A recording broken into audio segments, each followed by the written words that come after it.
ओम मित्रों, आप सभी का स्वागत है अपने YouTube चैनल पर।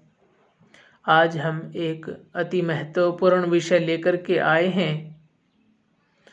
आज महर्षि दयानंद सरस्वती का बलिदान दिवस है।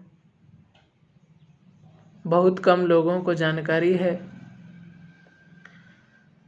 ये महर्षि दयानंद कौन थे और क्या इन्होंने बलिदान किया, इसके बारे में आज हम आपको बताएंगे। महर्षि दयानंद का जन्म 1824 को हुआ और बलिदान 1883 को। इतनी कम आयु में ही इन्होंने इतना घोर संघर्ष इस राष्ट्र के लिए किया, इतना कार्य इस राष्ट्र के लिए किया, पूरी मानव जाति के लिए किया कि जब तक सूरज चांद रहेगा तब तक दयानंद का नाम रहेगा। क्या काम किया? जब स्वामी दयानंद छोटे से थे तब इनके परिवार में देहांत हो गया था, इनके चाचा का और इनकी बहन का। तो इनको वैराग्य हो गया और ईश्वर की खोज में निकल पड़े और घूमते घूमते घूमते घूमते पूरे देश के चक्कर काटे। पहाड़ों में गए, वनों में गए, जंगलों में भटकते रहे। ऐसी जगह भी गए जहाँ पर केवल बर्फ ही बर्फ नजर आ रहा था और जब वहाँ पर चलने लगे तो वहाँ पर इतनी ठंड थी और आसपास में कोई खाने पीने की वस्तु भी नहीं थी। तो जब बर्फ के ऊपर चलने लगे तो लहूलुहान हो गए और कांटे भी बहुत सारे लगे झाड़ियों के। तो इतना संघर्ष किया किस लिए? सत्य की खोज के लिए, ज्ञान के लिए। फिर भी उनको कोई सद्गुरु ना मिल पाए, सत्य ज्ञान बताने वाले। पहाड़ियों में बहुत खोज करी, लेकिन जिससे जो कुछ भी थोड़ी थोड़ी बहुत विद्या मिलती गई वो लेते गए, लेकिन संतोष नहीं हुआ। हालांकि काफ़ी कुछ सीखते गए जिससे जो मिलता गया। फिर आखिरी में उनको एक अंतिम गुरु मिले, विरजानंद। पता चला कि व्याकरण के सूर्य हैं। तब उनके पास गए मथुरा में और उनके पास जा कर के अपनी विद्या शुरू की और महर्षि पाणिनि कृत संपूर्ण व्याकरण का अध्ययन किया और अन्य ऋषिकृत ग्रंथों का अध्ययन किया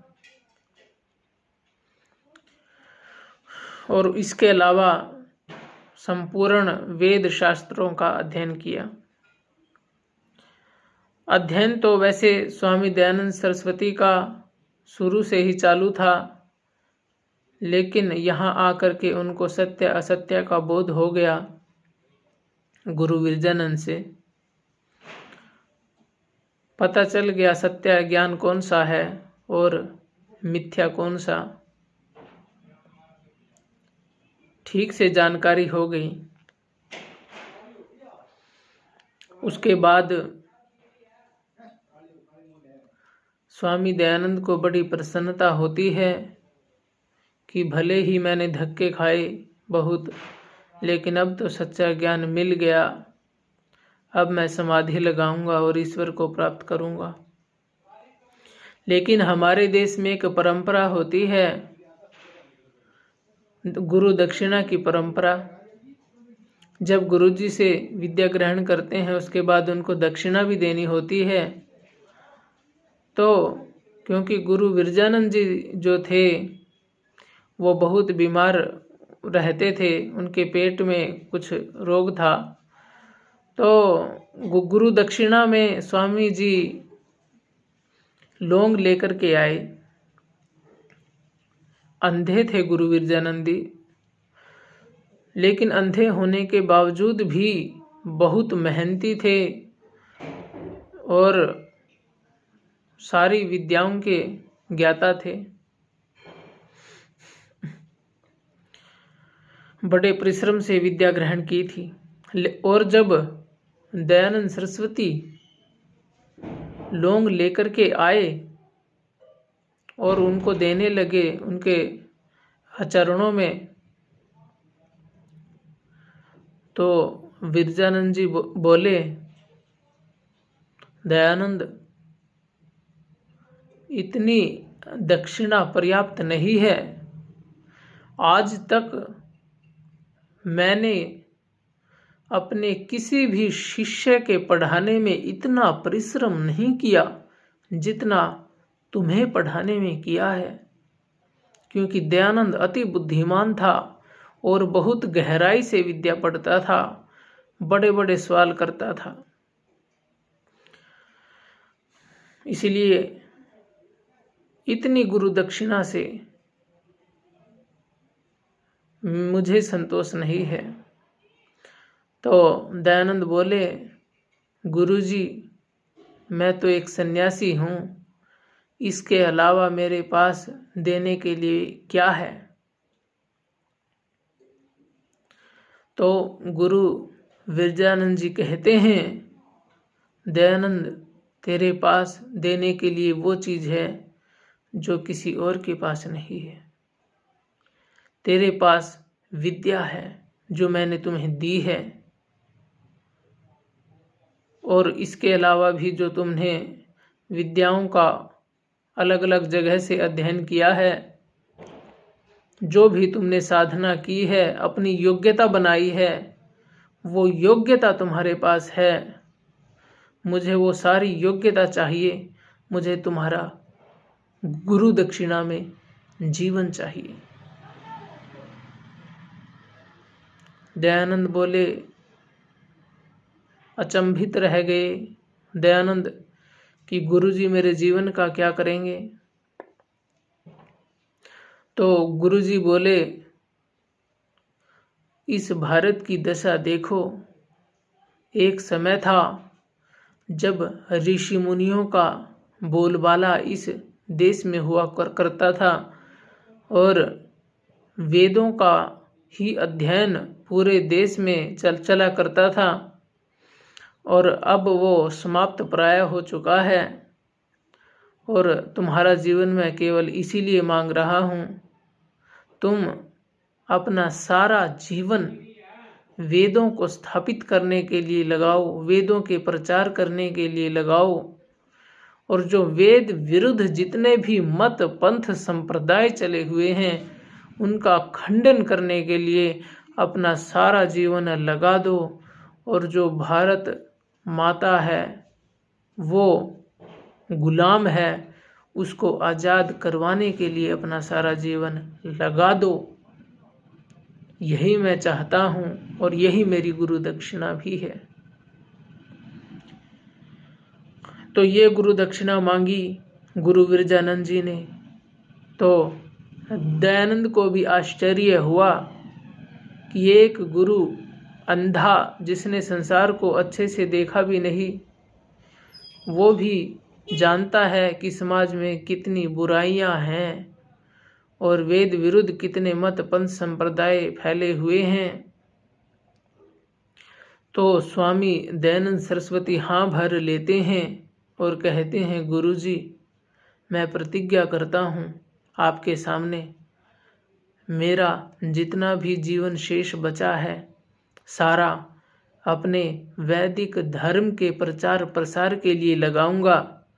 और जितने भी वेद विरुद्ध असत्य मत पंथ संप्रदाय चले हुए हैं उनका खंडन करूंगा और इस भारत माता को आजाद करवाऊंगा। उसके बाद ऋषि दयानंद चल पड़ते हैं। अपने समय के सर्वोच्च विद्वान थे ऋषि दयानंद। उनके जैसा विद्वान, स्वामी दयानंद सरस्वती के जैसा विद्वान उस समय एक भी नहीं था और ना अब तक भी कोई हो पाया है वेद शास्त्रों का। तो उस समय उन्होंने जितने भी वेद विरोधी मत पंथ संप्रदाय थे झूठे,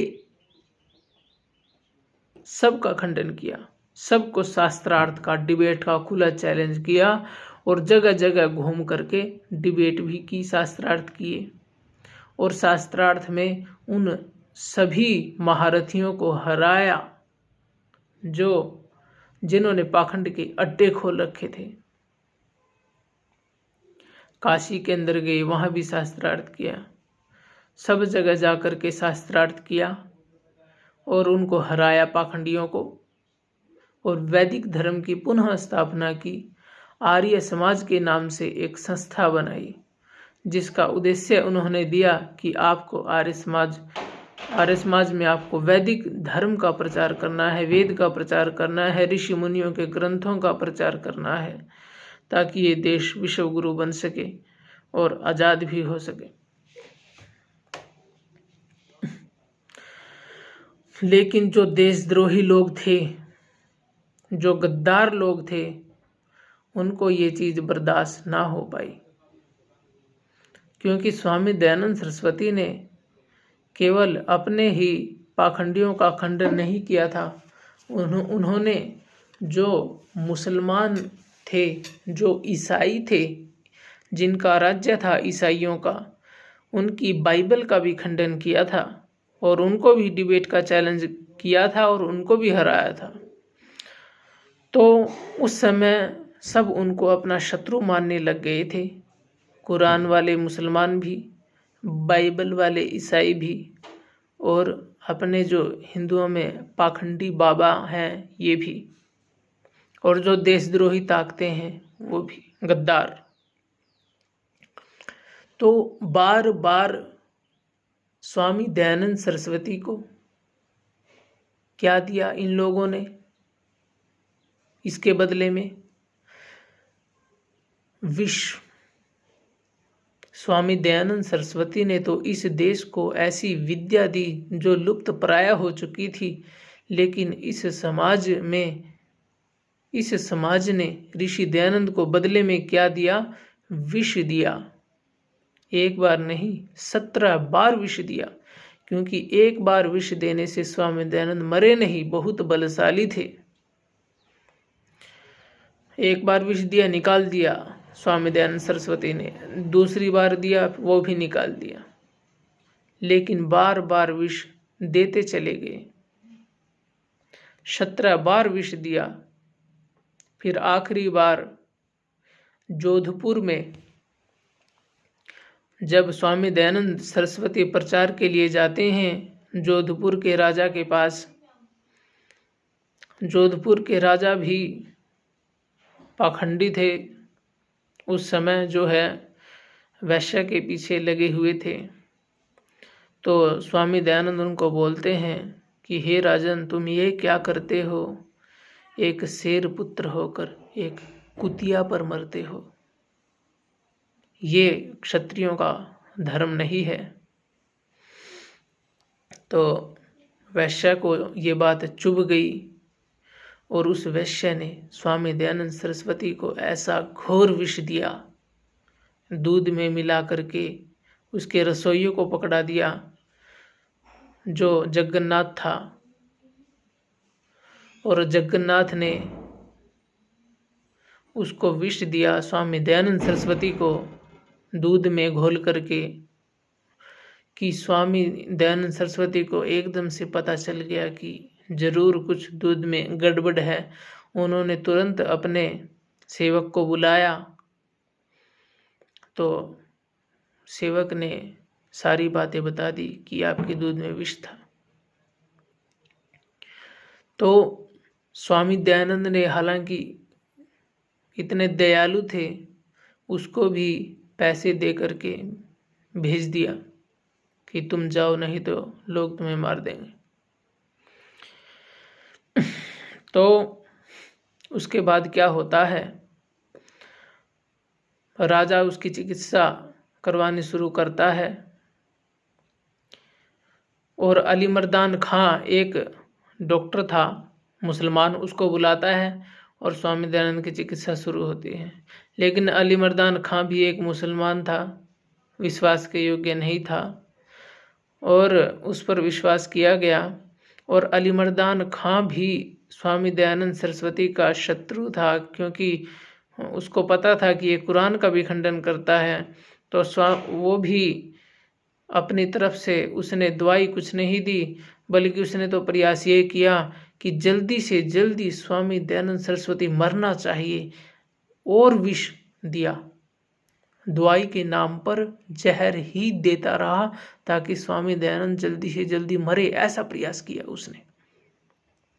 उसके बाद जब स्वामी दयानंद सरस्वती की हालत बिगड़ती चली गई, तो फिर उनको किसी हिंदू डॉक्टर को दिखाया गया, लक्ष्मण दास, पता नहीं, लक्ष्मण देव, कुछ ऐसा उनका नाम था। तो उन्होंने उनकी चिकित्सा करनी शुरू की, तो उससे उनको कुछ लाभ होने लगा। जब अंग्रेजों को पता चला कि स्वामी दयानंद को लाभ हो रहा है, क्योंकि अंग्रेजों को खतरा था स्वामी दयानंद सरस्वती से, क्योंकि स्वामी दयानंद सरस्वती क्रांतिकारी तैयार कर रहे थे, तो उन्होंने लक्ष्मण देव को भी वहाँ से हटा दिया उनकी चिकित्सा से। और स्वामी दयानंद सरस्वती की हालत बहुत खराब हो गई, इतनी खराब हो गई कि 100 दस्त एक एक दिन में आने लगे और बहुत खराब स्वास्थ्य स्वामी दयानंद सरस्वती का हो गया, रोम रोम फूटने लगे। लेकिन ऐसी अवस्था में भी स्वामी दयानंद सरस्वती ने आह तक नहीं की।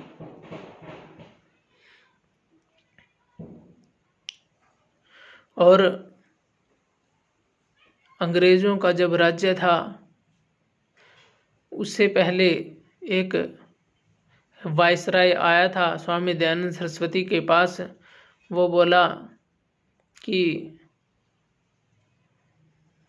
उसने देखा कि एक संत बैठे हैं, स्वामी दयानंद सरस्वती जब बैठे हुए थे तो उसने देखा कि संत बैठे हुए साधना कर रहे हैं।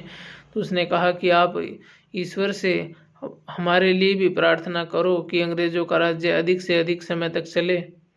तो स्वामी दयानंद तत्काल बोले थे कि मैं तो ये प्रार्थना करता हूँ कि जल्दी से जल्दी अंग्रेजों का राज्य भारत में से खत्म हो जाए।